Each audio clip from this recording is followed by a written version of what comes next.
Hoover thought that the AAA was just like what was going on in Germany, and that the CCC would become a paramilitary group just like the American Legion wanted to become. And most of all, Hoover warned that a bloated, overgrown government would sap the life out of America.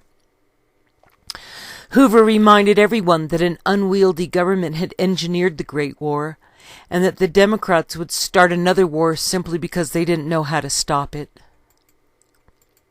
As Ford's car industry was failing, it was a small step to convert his factories towards making war machines instead.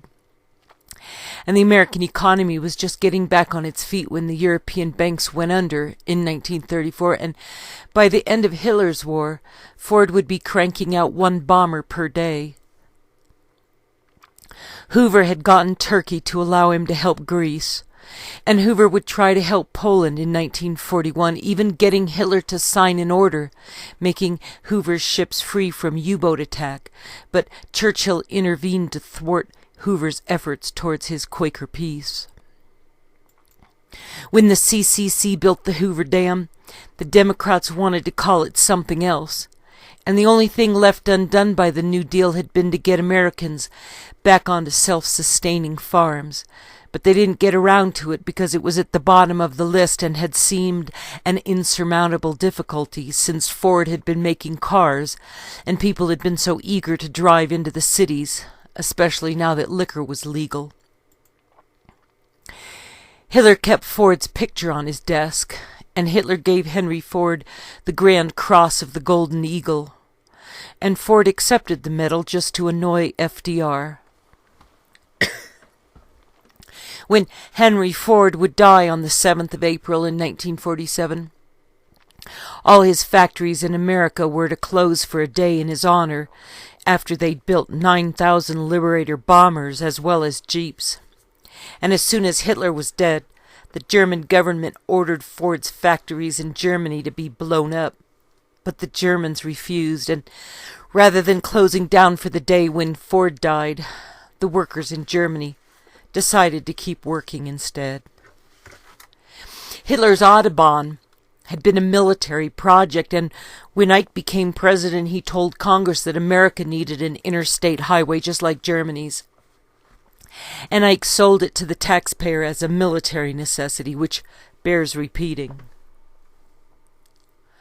When Hitler was running for office, so many people had been killed in the Great War that customers and the people who had filled orders were now in graveyards.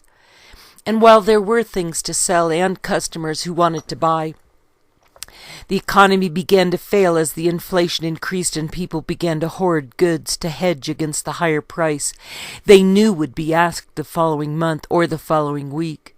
And as merchandise disappeared from shelves, the prices shot up even farther. As prices continued going up, people bought things they didn't need just because it would cost more the next day. And as scarcity settled in, the demand grew, causing prices to rise even faster. And people began buying on credit, and when they failed to make payments on those loans, the banks began to fail. People were buying stocks on margin, and they were taking out loans to buy stocks. And they were using their stock portfolios as collateral on further loans to buy more stocks.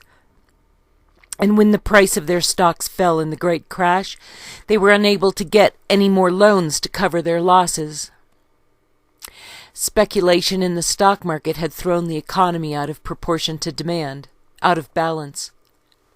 Speculation in the stock market had thrown the economy out of balance, and buying stocks on margin was creating wealth that drove up prices well out of proportion to demand. And the bank would call to say that their stock portfolio was now worth less than their loan, and if they could not come up with some cash to make up the difference, the bank would take their stocks to sell, and these added offerings lowered the price of the stocks even further, fueling a downward spiral.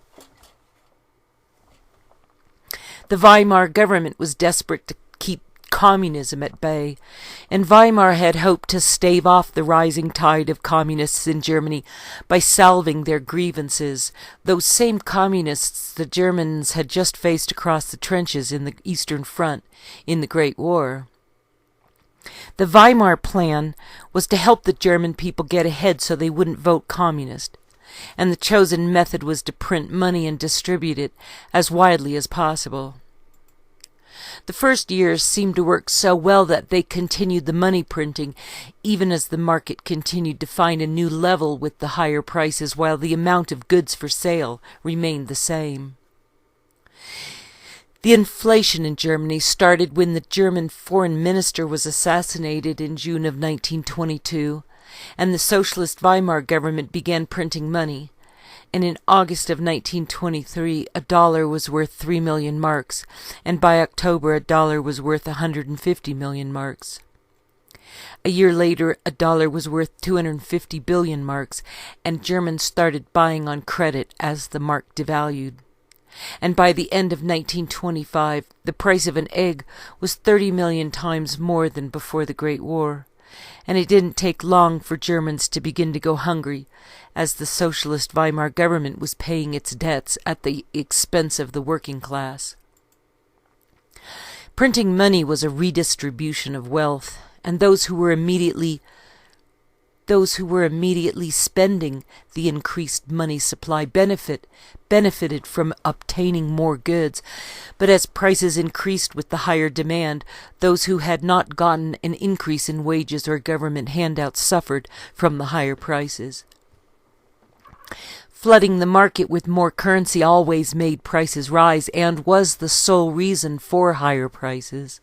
And people hiking up prices in an attempt to make more money quickly went out of business when they ran out of customers who could pay the higher price. So the natural law of supply and demand continued to rule the free market beyond the reach of government manipulation. When prices rose, it was always because of an increase in the money supply. And printing and distributing money did not help the market, because the law of supply and demand always moved towards equilibrium. And when the Weimar government started printing money, some more reasonable Frenchmen asked for lumber instead of paper money, but the Germans were not sending the agreed amount of logs to France in September of 1922, and nobody knew if it was because they could not or that they simply refused, and so the Americans pulled out of the Rhineland and let the French take over. France occupied the Ruhr in 1923 to force repayment of debt from the Versailles Treaty. And the Weimar government was printing money so Germans could trade with France. And Britain did not want France to prosper from the Ruhr because the French were buying German products with those inflated marks, which was speeding up the inflation, and Britain wanted France to buy goods from England instead. All the combatants from the Great War owed America money, and England, France, Belgium, and Italy refused to pay America, unless Germany paid them first, so America loaned money to Germany to pay the others.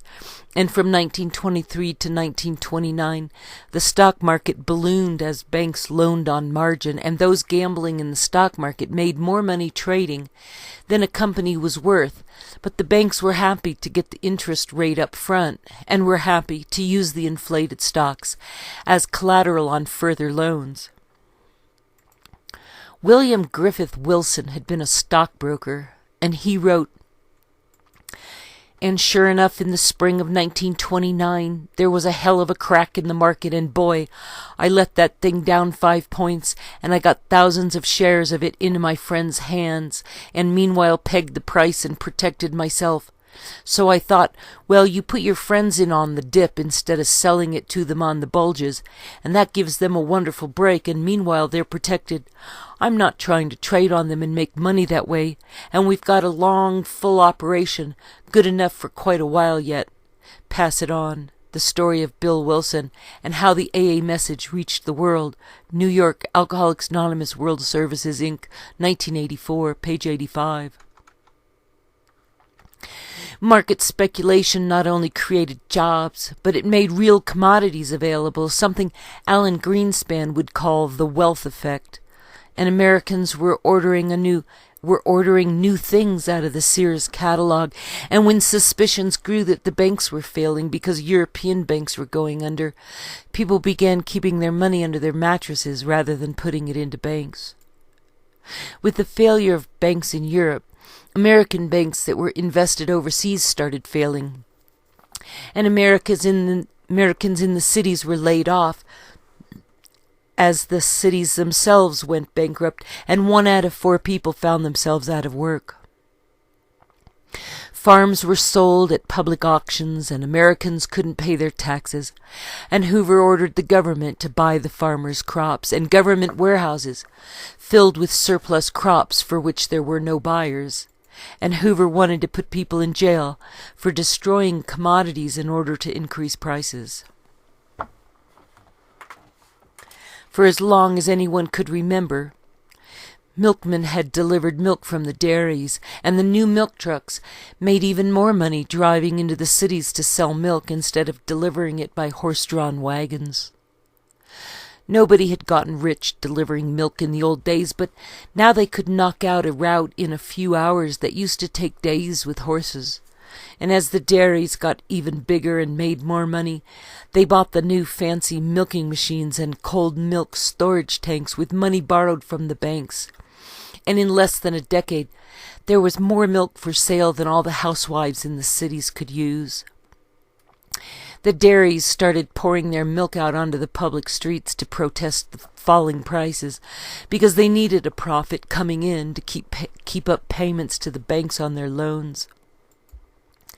Without outside help, the milkmen and the dairies would sell the milk for a lower and lower price just to keep some money rolling in, and the cows still needed to be milked twice a day, and the dairy workers still needed to be paid. The government finally got involved when it made more sense for the farmers to burn down their barns for the insurance money than to try to stay in business. The government subsidized the dairies and consolidated their loans and fixed the price of milk, and they agreed to buy what the farmers couldn't sell. But now a new problem arose because the milk was being homogenized instead of being sold fresh every day with the cream rising to the top. So now milk could be stored in a big refrigerated tank for up to a week, then taken back to a milk factory where the cream was beaten back into it by forcing it through a filter to break up the cream into little tiny pieces so small they bounced around in Brownian motion, and the milk would stay fresh for weeks with these little bits of cream bouncing off each other, and there was simply too much milk being produced for the market to absorb. After the Great War, all American businesses and industries were overproducing more than the market could consume, and the Great Depression began with a recession where too many goods sat on shelves without customers to buy. Workers were laid off to stop production, and old cars were being destroyed, hoping people would buy new ones. And Henry Ford sold all his cars and then shut down the plant, but the workers wanted to keep working. If demand for a product picked up in a year or so, the industry could recover, but as Europe had gotten back into business, the overseas demand for American goods fell, and prices for farm products plunged, because so much was available to buy. As farms and factories shut down for lack of demand, the fallow farms and laid-off workers quickly ran out of money to spend, and the recession turned into a depression, when factories and farmers began to sell at any price, desperate for cash to make payments on their loans. Instead of waiting for a decent price, the factories practically gave their goods away, and when the market picked up 2 years later, there was nothing left but an empty factory with nothing to sell that would get some cash to make the first payroll. When businesses tried to borrow the money, the banks told them that they were deeply in trouble themselves, so the factories stayed closed. When people started to have money to buy things again, there was nothing to buy. So what had begun as a recession turned into the Great Depression, and Ford thought it was the fault of Jewish bankers when people stopped buying his cars in 1927. Father Coughlin went on the radio and used the word banksters and spread panic. And Coughlin specifically blamed Jewish bankers, and the failure of the banks in Ford's home state of Michigan was the beginning of the bank failures that would follow. As alcohol had become unavailable with Prohibition, people stopped looking for work because the best thing about working was buying a beer at the end of the day. And when Hoover went to a baseball game, the crowd started chanting, "We want beer."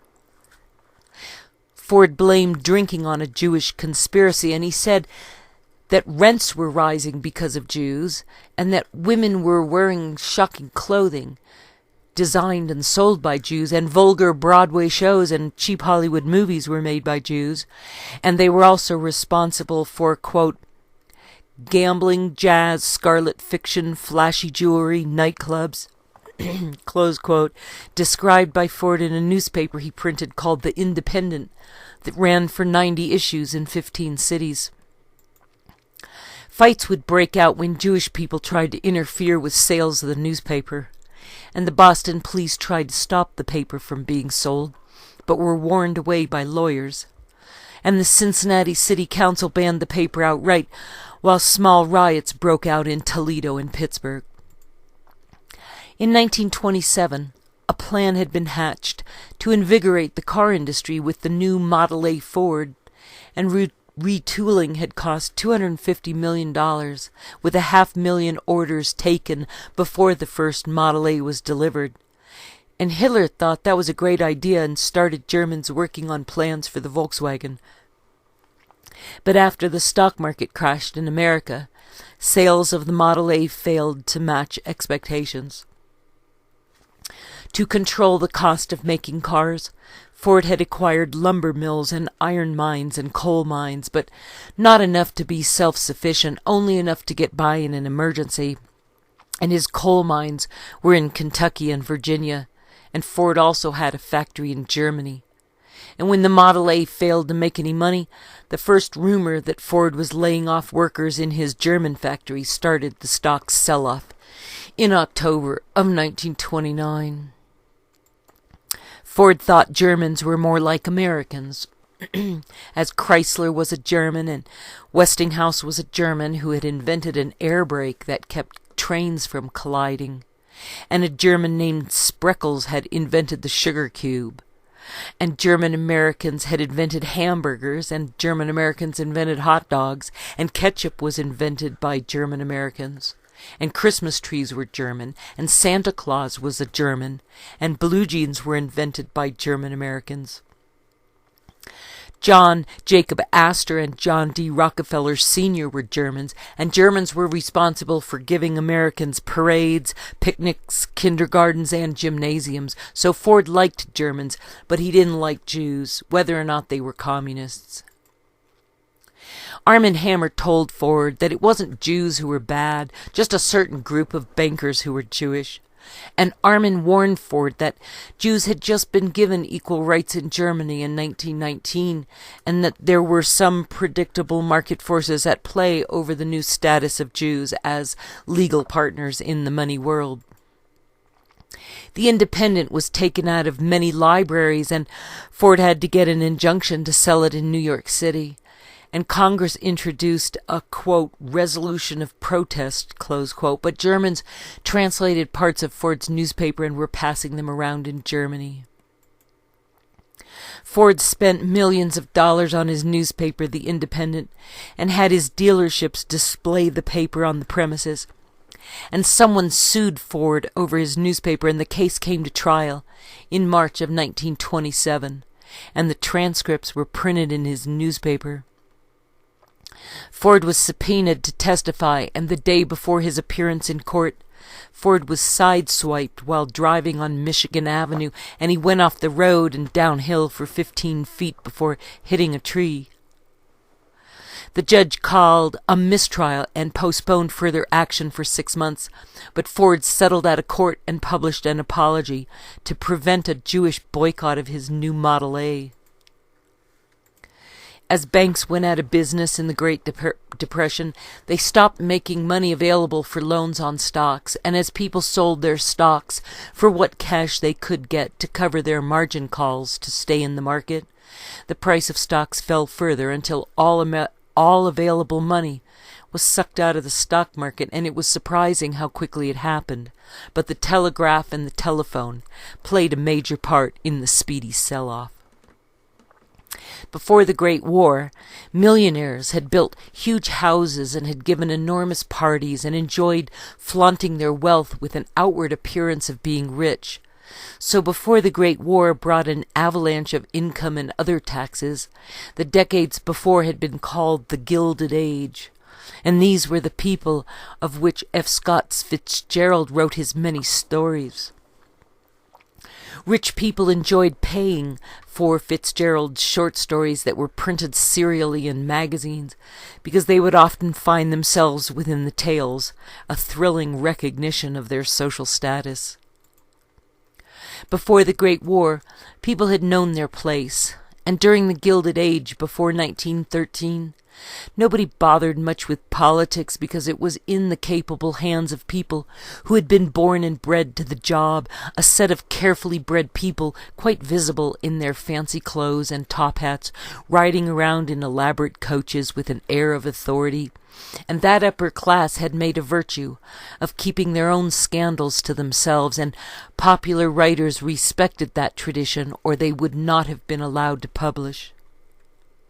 In Germany after the Great War, the nobility was no longer in charge, and the new socialist government that replaced them had little experience in managing money and began printing money to get currency into the hands of the defeated German people, and that had seemed like a good idea at the time.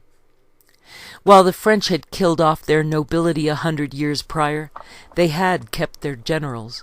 And when America brought the German inflation under control with the Dawes Plan in 1924, fixing the currency and setting up a payment plan, the British had agreed to this payment plan, but a year later in 1925, the Crown returned to the gold standard, and British products became immediately too expensive to sell outside its own borders.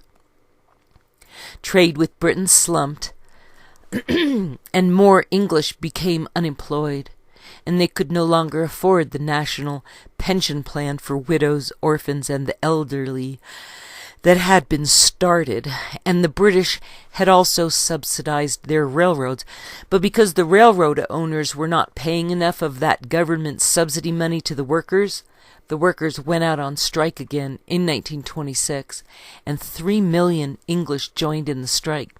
But the British government shut them down by force. The following year, sympathetic strikes were made illegal by enforcing a law passed in 1901 that labor unions had to pay for all damages resulting from strikes. The IWW, or International Workers of the World, had been born in Chicago in 1905, but died out after the Great War because the IWW was too international and Americans had gotten fed up with Europeans because of the war. And trade unions in England had grown out of the rigid class structure as skilled workers had banded together to protect their trade work from exploitation by the ubiquitous landowners. Unions had begun in America with the Knights of Labor from the Catholic Church, and then the American Federation of Labor started up for those who weren't Catholic, and union workers went on strike in Chicago in 1886 and were attacked, and a bomb killed 7 people. Federal troops were called in to keep order during the Homestead Steelworkers strike in 1892, and the soldiers did not take sides. And 2 years later, the federal government intervened in the railroad workers' strike after ordinary people heavily took sides with the workers against the companies, and after that, 100 men had marched on Washington, D.C. to ask the president to print up $500 million to pay for road work, and they were arrested for walking on the grass, but they had been warned ahead of time that the government simply didn't have that kind of money.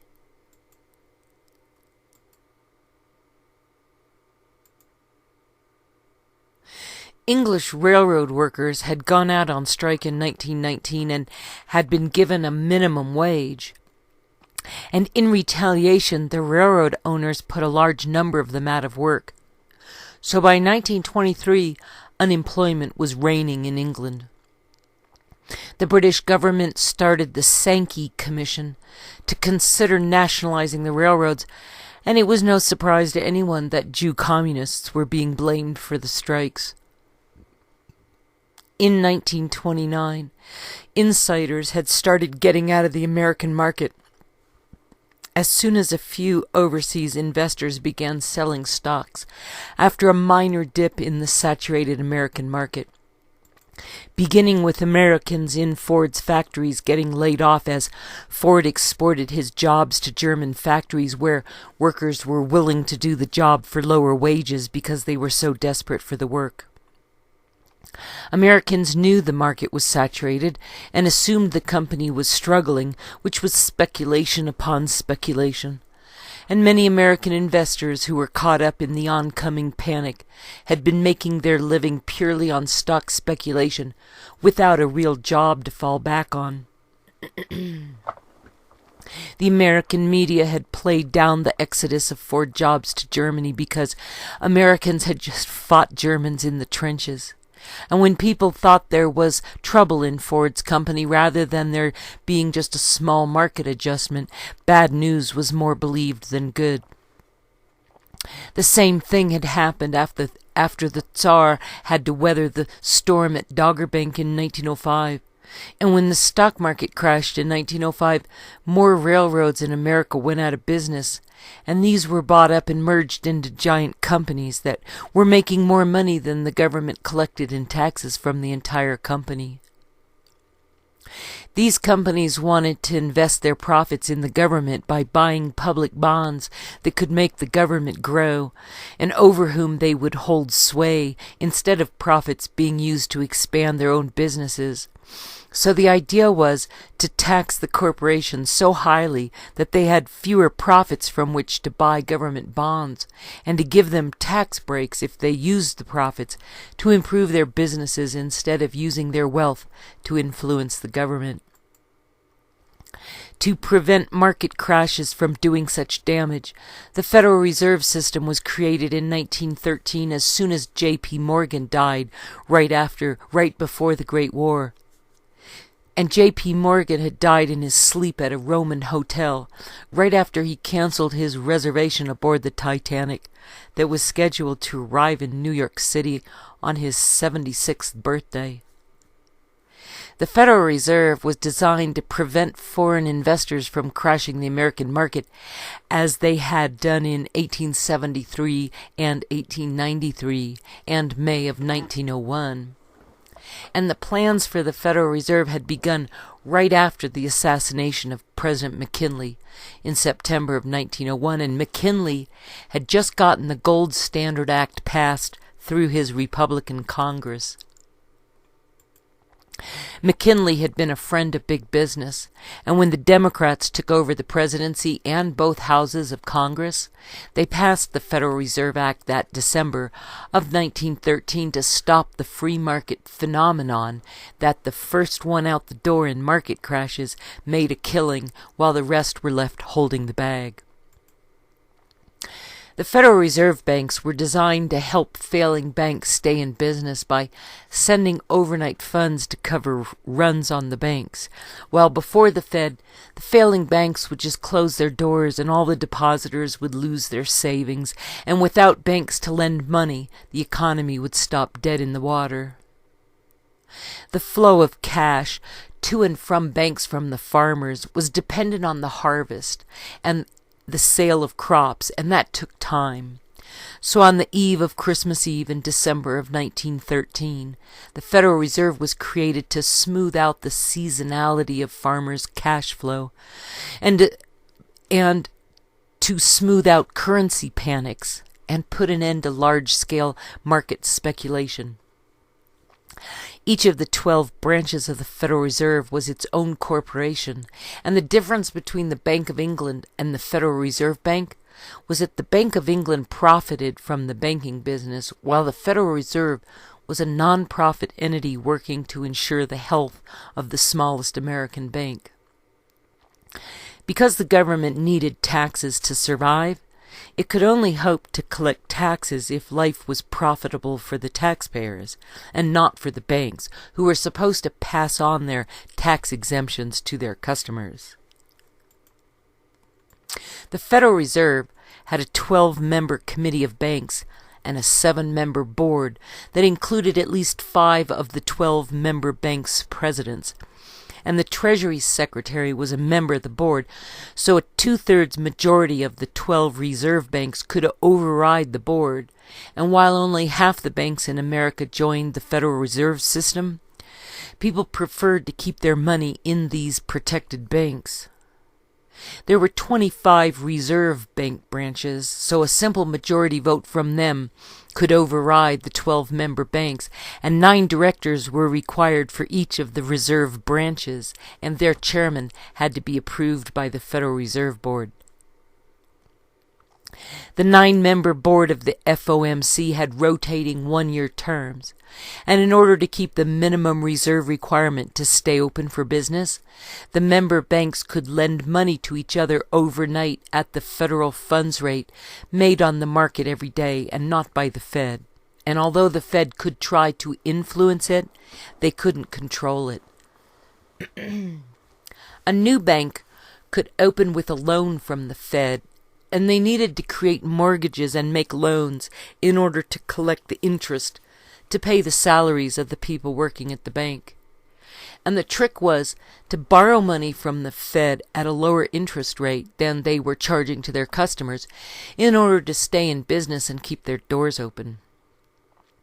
When the banks were making too many loans and prices were rising too fast, the Fed could recommend a higher reserve interest rate that would discourage lending and bring the money supply under control, which was especially useful when a handful of investors started selling lots in an undeveloped piece of real estate such as Whitewater, selling the lots to each other over and over at increasing prices and making great profits on each sale, but leaving the bank holding the bag when the music stopped. The Fed system created money by making it possible for small banks to make loans, and the loan or mortgage was a promise to make regular payments. And when a borrower failed to make payments, the bank would seize the house or business and try to sell it to a new buyer. When there were not enough people able to secure a loan to buy, then the houses and businesses would go unsold and prices would fall as lenders tried to get whatever they could from their investments. Each state and local bank was required to keep cash on hand equal to 5% of its outstanding bonds, cash made from loans on bond issues voted by local taxpayers or from private corporations interested in using bonds as collateral on larger loans from private banks, whose prices were higher than the U.S. Treasury bonds, but whose lending practices were more lenient because it was a local matter, and those banks were assumed to understand the market because they were closest to their collateral. The federally licensed banks, state banks, and private banks lived happily side by side until 1928. And almost all of the bonds purchased by the public from licensed banks were used by the licensed banks to buy U.S. Treasury bonds, and this cash on deposit with the U.S. Treasury was deposited back into the licensed banks, who could then circulate the cash back into the public in the form of loans or as payments for interest. When local banks were lending too much money and causing inflation, the Fed could raise interest rates on the money loaned to the local banks, capping inflation so people stopped asking for loans. And when local banks were failing to lend enough money, the federal bank could make money available by lowering interest rates on loans from the reserve to the local banks, allowing more profit to be made by the local banks.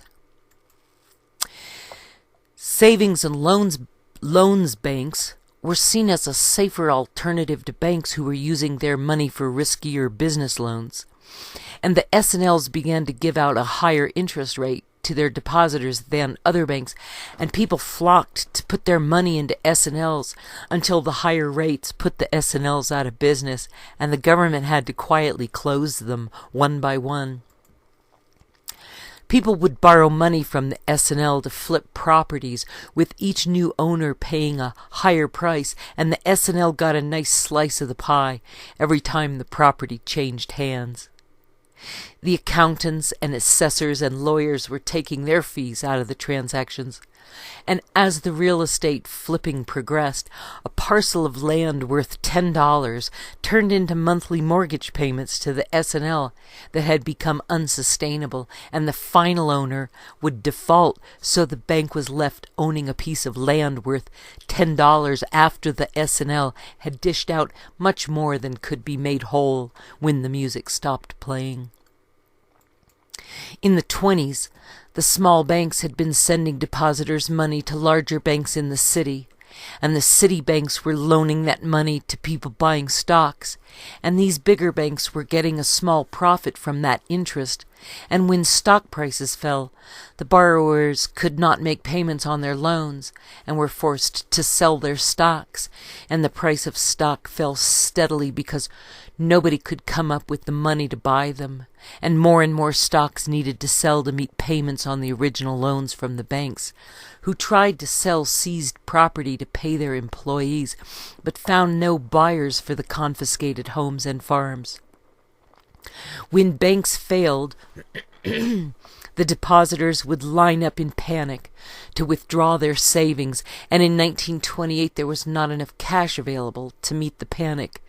And as soon as a truck would arrive with more cash from the Federal Reserve, the crowds would suck the emergency infusion dry as the demand continued to grow.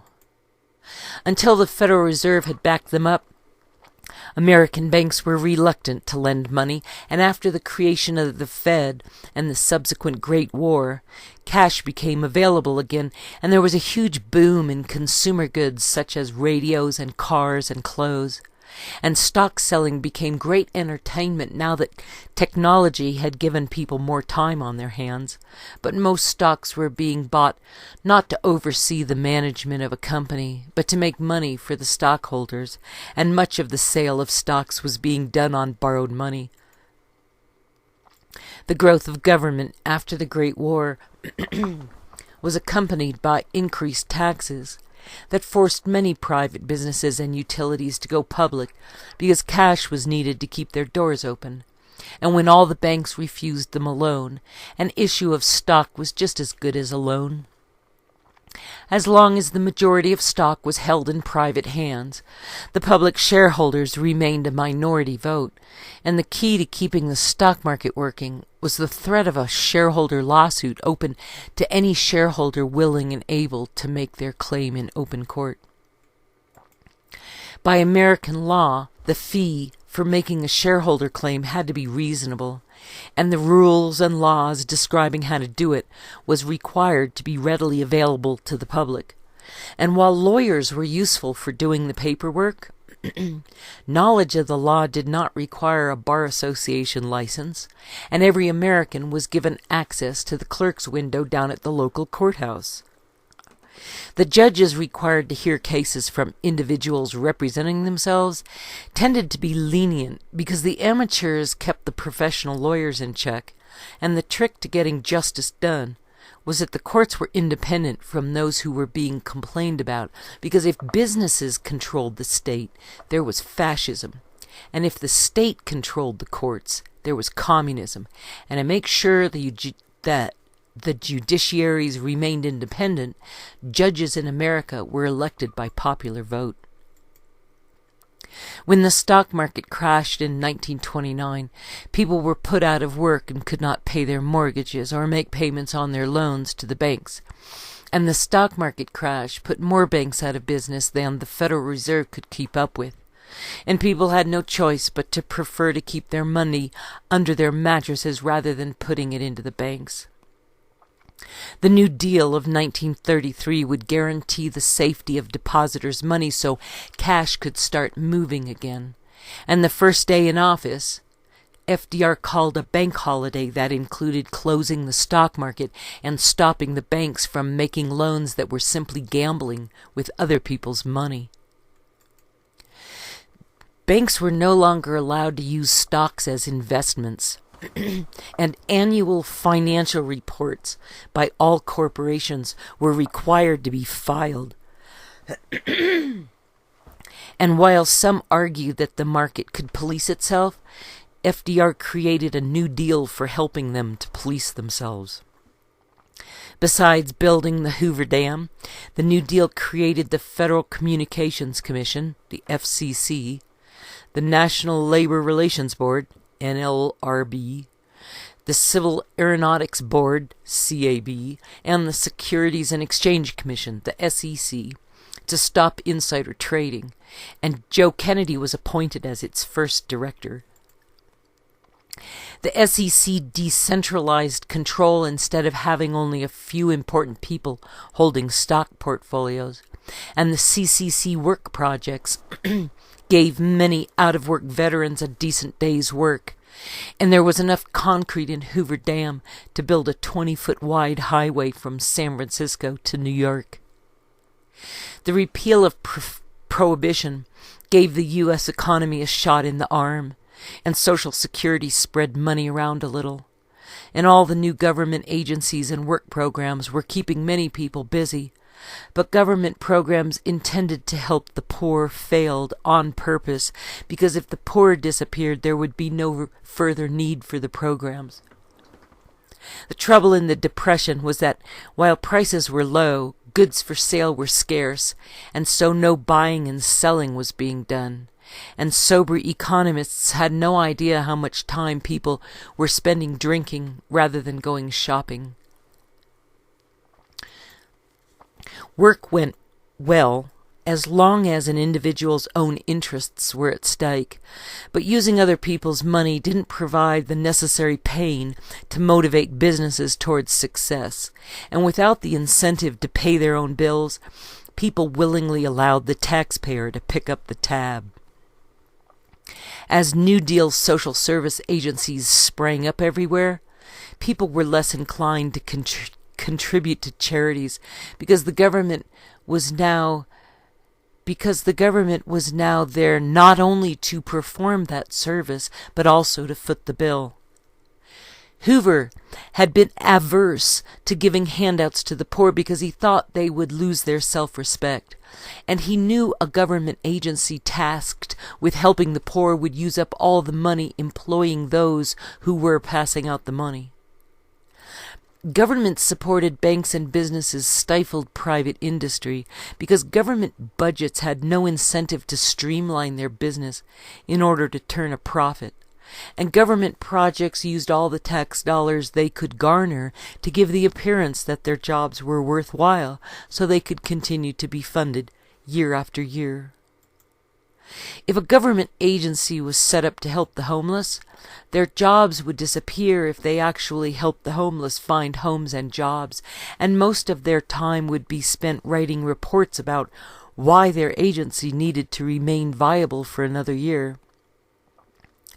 Mental health services run by the government would lose their jobs if they ever managed to make their clients mentally healthy.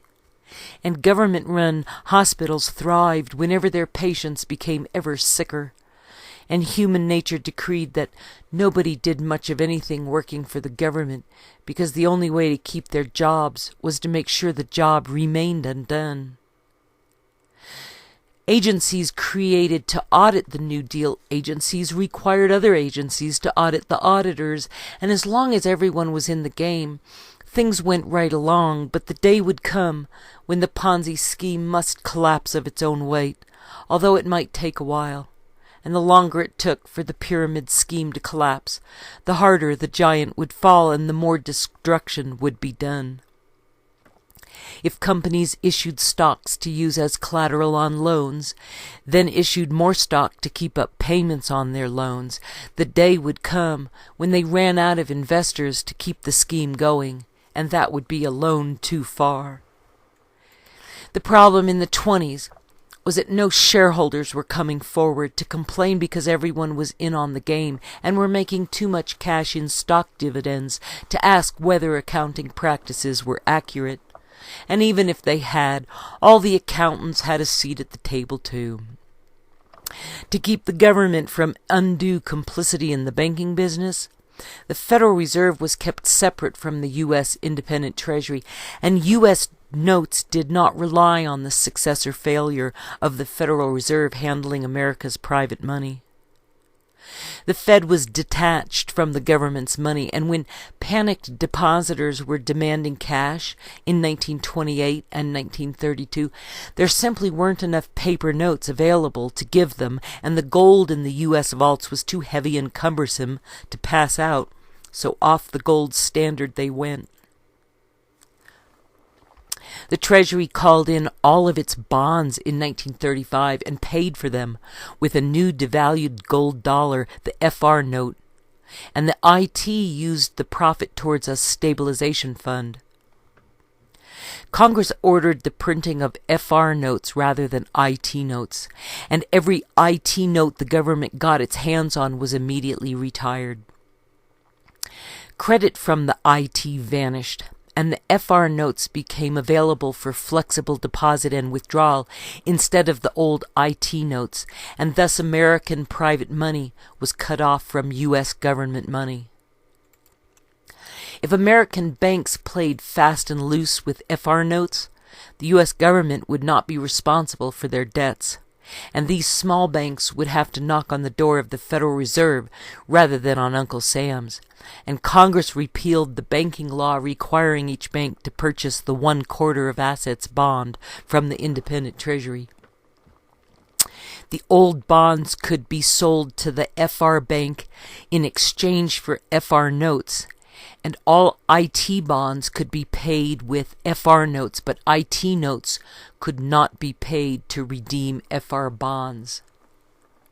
The new currency solved part of the problem, and the matter of wages festered with the soldiers returning from the Great War.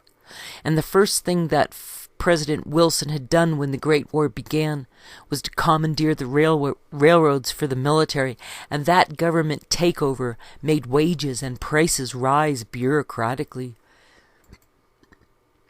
After the Great War, the railroad workers had become accustomed to higher wages and were also used to safety-minded workplaces, and so they joined unions to keep the deep pockets of wartime government going, and the high cost of railroad shipping was putting farmers out of business. With successful railroad strikes, shipping by truck became the alternative to expensive railroad transport, and the Teamsters driving trucks were the best of all the other unions at organizing, perhaps because they were able to get around to spread the good news about the Teamster Union. American workers wanted better wages, while employers were afraid that a Russian-style communist government would seize their factories and businesses, so union organizing was being opposed as being a step towards communism.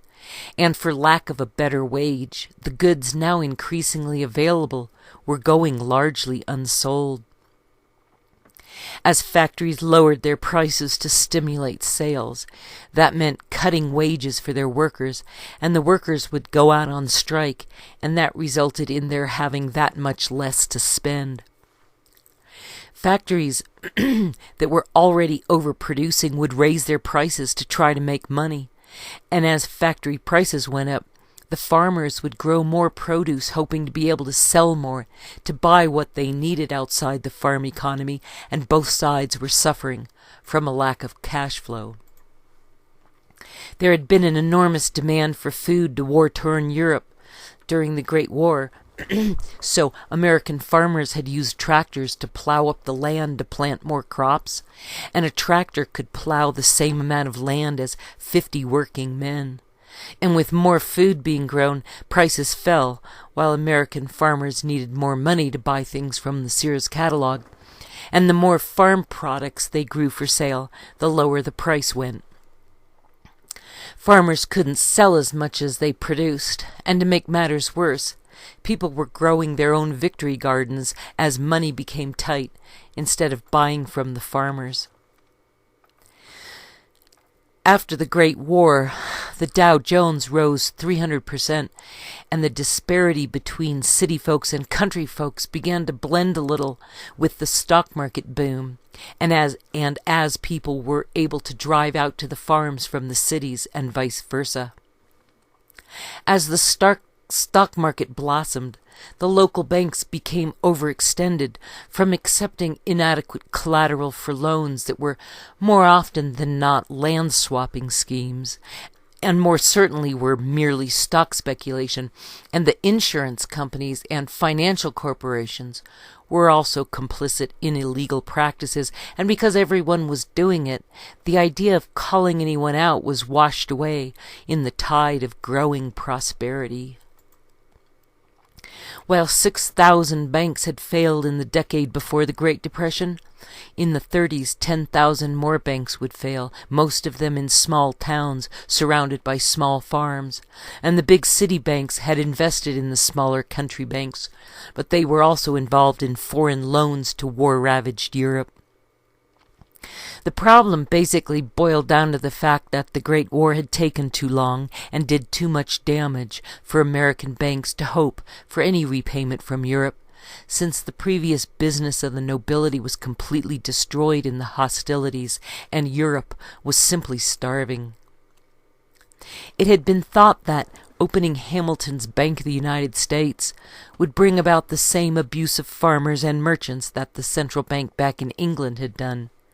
But when Hamilton's bank opened in 1791, it did so well that private banks could not compete, so Congress allowed its 20-year charter to expire in 1811.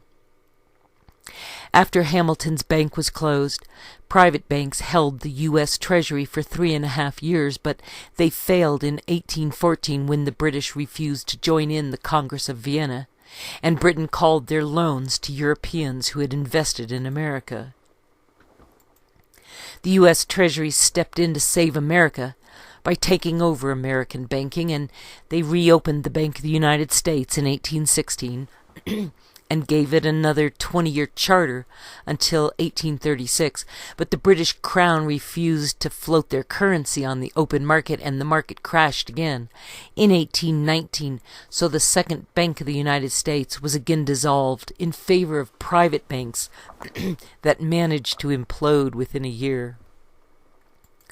When the market crashed in 1819, Hamilton had been the one to suggest the whiskey tax, and he was the one who told Washington to call out the troops.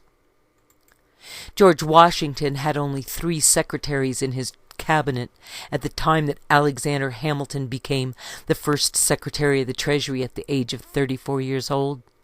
And Hamilton was the most anti-slavery person around, and he started the Coast Guard to control the slave trade. Hamilton built fast boats for the Navy and lighthouses to guide them, and the Coast Guard was needed because import duties were the only revenue the U.S. government had, and slaves were not goods that could be taxed. With a duty on real imports, higher prices encouraged Americans to buy American, instead of doing business with Europeans and other assorted foreigners, especially the British. Impressment of seamen was seen by the British as forcing the colonists to do their duty to the crown, but Americans who were asked to fight the French expected to be paid in gold, and as the British scoffed at that idea, America decided it would rather face the French themselves, or better yet, get along with them, than have anything to do with the King of England, wanting also to be the King of France. When Thomas Paine wrote Common Sense in 1776, he said that nothing but self-government would do, and that meant adhering to the law of the marketplace, or the rule of supply and demand. When George Washington was sworn in as the first American president in 1789, the marketplace was called Wall Street, because of a wall that had been built by New Yorkers in 1653 to keep pirates and Indians out of the marketplace. And thanks to Wall Street, private business in America could raise capital by selling stock when banks could not or would not finance them. And in 1791, Thomas Paine dedicated his Rights of Man to George Washington. The New York Stock Exchange in 1792 wanted to keep out the public because while America was a free country, there were still many pirates lurking about. So to buy stocks at the NYSE, one had to buy them from a broker, and so the open market became closed, although with the licensing of brokers, sales were controlled and recorded, and that made the market more respectable. Quotations were made in eighths of a dollar because of the popular use of Spanish money that could be cut into 8 pieces. And the practice of selling stocks went all the way back to the Greeks with their adventures in trading. And the Romans had sold stocks for their public building projects. The Dutch stock market was destroyed in the South Sea Bubble, when instead of selling stock in individual ventures, the Dutch were selling stock in the Dutch East India Company itself. And their South Sea Bubble did not affect the world's economy, but only the rich folks trading stocks. And France's obsessive speculation in gold stocks would make their stock market untrustworthy. The rotating leaders of the Third Republic had been chosen and rechosen times without number by the French voters. It was with the full approval of the people that the French Parliament was largely a great Mad Hatter's Tea Party, at which its premiers moved from soiled portfolio to soiled portfolio until each in turn sat again a little while at the head of the green baize table. To call all or any of them traitors for their presence there at the moment Hitler chose to crash the party is too easy an explanation. Europe in the Spring, page 105. Because of its fairness and attention to equality, Wall Street in America had continued to be ruled by the law of supply and demand rather than by the whims of authorities, noble or not. And Alexander Hamilton had encouraged competition at the marketplace so that the economy could govern itself. The law of supply and demand was based on the fact that if a cartload of wood could get $2 at the market, and a pair of boots cost $10, neither of the sellers would raise their prices if they could take their profits and buy what they needed from the other market stalls. If there wasn't enough paper money printed, the price of wood and boots would fall, and the sellers wouldn't have enough to pay their workers or their taxes. And if there was too much money printed, the sellers would have to raise their prices because the workers would be demanding higher wages to pay the higher prices, since those bidding on the boots and the wood with pocketfuls of overprinted paper money were willing to buy at 20 times the stated price, and what seller could pass up a deal like that? People could cleverly print up their own money and ruin everyone's day at the market. And English counterfeiters set up shops in America to churn out funny money in hopes the Americans would demand a return to rule by the crown just as soon as the American economy became a failure. So Hamilton had started the first Bank of the United States to control the quality and amount of paper money, and it worked very well for America, but created a class of people of those who banked and those who didn't bank. Paper money stayed among the rich folks while farmers bartered in tobacco and whiskey or traded 5 cartloads of wood for a pair of boots. But by using paper money,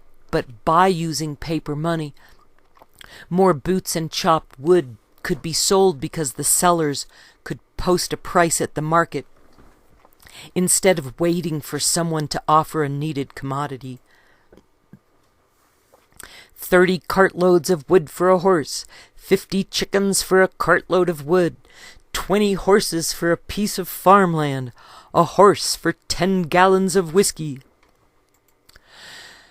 The stock market moved to Wall and Broad in 1865 with vaults in the basement where the stocks were kept, and only 30 companies were traded, and the people buying those stocks wanted to change prices or control the company in some specific way.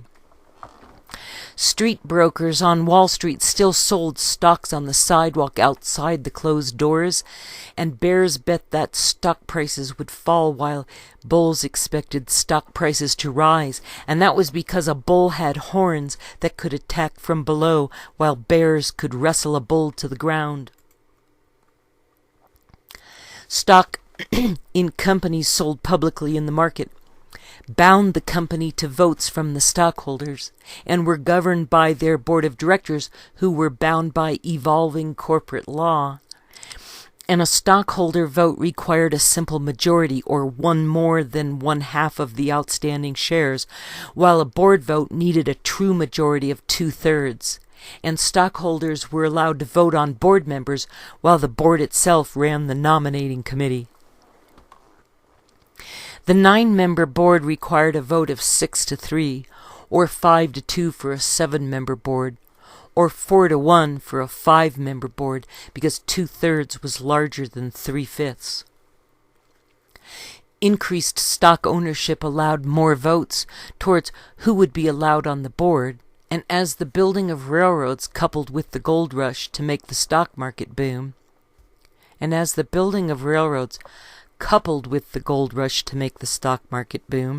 the 49ers became the minority stockholders who had to dig their own dividends out of the ground. $20 million worth of gold came out of them thar hills in 1849, and twice that much the next year, and $80 million were dug up the next year and the year after that. The farther away the buyer of stocks got from the actual site of the company, the more speculation increased, and gold mining out west became a circus of stock speculators. The railroads sold so much stock in 1873, and the cost of the Northern Pacific Railroad grew so large that the Austrians sold their U.S. bonds and crashed the market.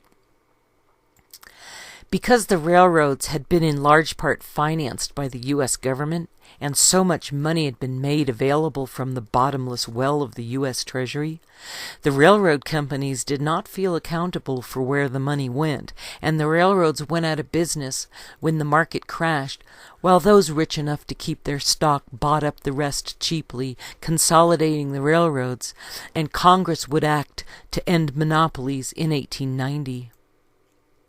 Fremont had put most of his money into Memphis and El Paso railroad stocks, and lost all of it in the Panic of 1873. And the stock market crashed again in 1893, when Britain came over and demanded gold in exchange for dollars. And that was a backlash from September of 1869, when Jay Gould had tried to buy up all the gold in the world with his railroad money. So the U.S. government had sold their own gold, making gold so much cheaper, and that contributed to the crash. The idea of a gold standard was to keep the government from creating too much paper money if it needed to be backed by gold. And to generate taxes, the government needed to spend taxes to create jobs that would give people money to buy, and sales tax put money back into the government coffers that they could spend to make more jobs. And the more times each dollar changed hands in sales, the more tax dollars went back to the government. And those increased tax revenues helped drive interest rates down as the government spent the collected taxes instead of borrowing. And with lower interest rates, people were more easily able to borrow. If the government held on to tax dollars without spending them, they curbed inflation by siphoning money out of the overall supply. And with scarcer dollars, prices went down, and America flourished with its banking system because borrowing money from a bank was so much better than having to beg the king for a loan. Hamilton's Bank of the U.S. issued paper money and kept track of how much had been printed. So when merchants asked for prices that were too high, the bank could retire paper bills and make money more scarce, and that would bring down prices as paper bills became too rare to pay the high prices, and the merchants could either lower the price or go out of business. When not enough money was around to buy from the merchants at any price, the bank could issue a pile of money by loaning it out, and as paper bills became available again, the merchants' goods would move again at the lower price. Senator Benton from Missouri was called the Old Thunderer, and had been a friend of Thomas Jefferson, and Benton had been visited at his home by Lewis and Clark, and Benton had been an aide-de-camp to Andrew Jackson during the War of 1812. Sometimes Benton was called Old Bullion because he'd fought against the establishment of a U.S. bank that would have made America too much like France or Russia, where the king decided how many dollars to print up every year. And instead, America kept the printing presses under control by forcing Congress to borrow money from a private bank that charged the government interest, and the private banks expected to be paid back. The interest would have to be paid in gold just to keep everyone honest, and this would keep the U.S. government from thinking it was the king of the Treasury, and that arrangement satisfied Old Bullion Benton.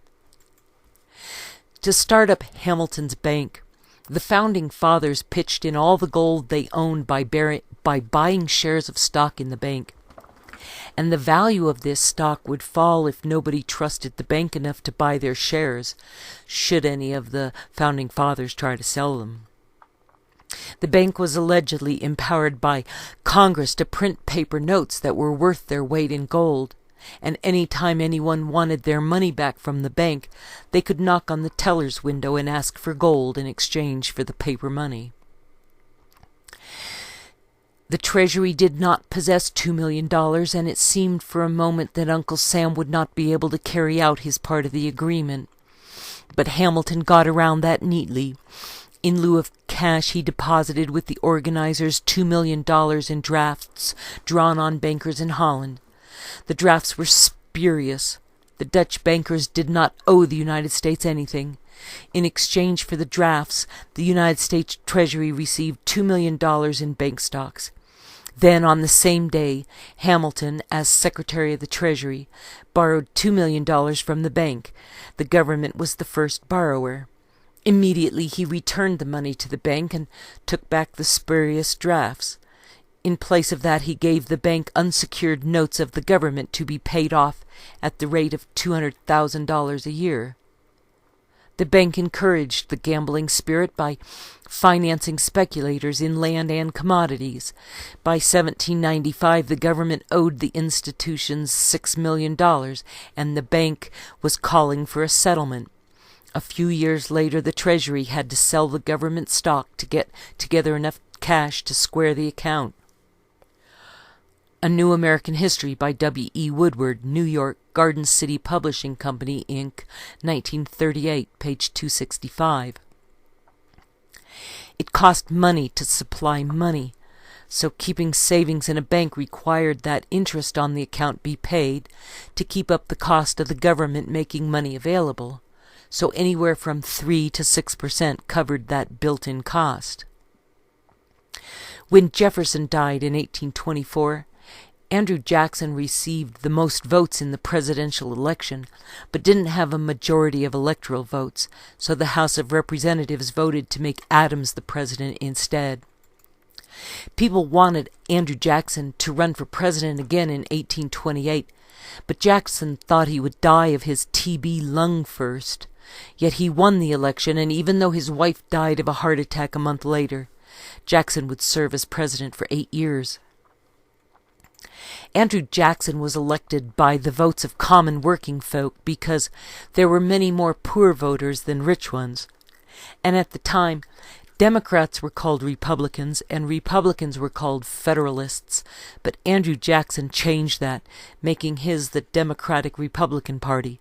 And as the first working-class president, Jackson kicked out 20% of the people working for the government and started the presidential tradition of firing all those who had worked for the previous administration, putting his own friends in their place, and he called it turning the soil. When the administration protested, Jackson just called it office rotation and went off to play his banjo.